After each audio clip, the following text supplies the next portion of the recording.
Бадемови корабийки с дъх на лимон и ванилия. Честно да си кажа, не очаквах да се получат толкова вкусни.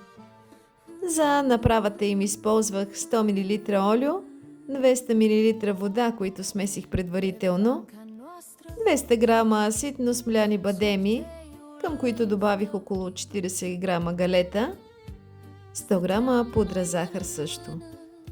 Разбърках всичко с лъжица,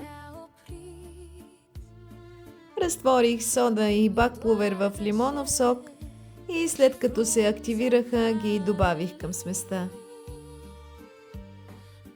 Веднага след тях настъргана кора от един лимон, ситничко настъргана. След като се смесиха продуктите, сложих 2 пакета ванилена захар. Те могат да се заменят с обикновена ванилия, разбира се. Започнах да добавям брашното на части. Приблизителното количество на брашното е 11-12 пълни супени лъжици брашно. Точното количество зависи от вида на брашното.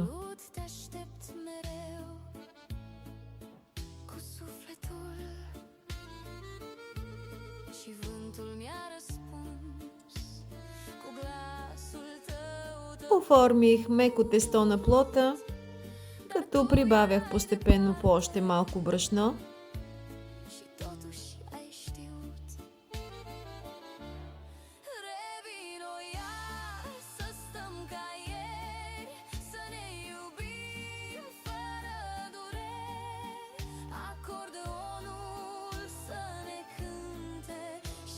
Тестото трябва да бъде меко.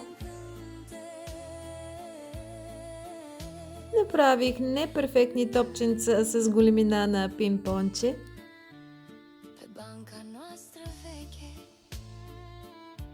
Преди да ги сложа да се пекат, ги притиснах отгоре с вилица, която потапях в олио, за да не залепва.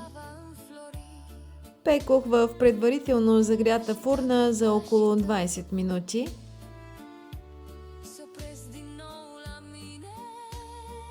Още топли ги овалях в пудра захар. След като изстинаха, ги сложих в метална кутия. След няколко часа бяха супер мекички и още по-вкусни и това ме изненада много приятно. Пълната рецепта оставям в текста към поста. За още идеи за готвене може да разгледате плейлистите на акаунта. Хубав ден от мен! Primăvară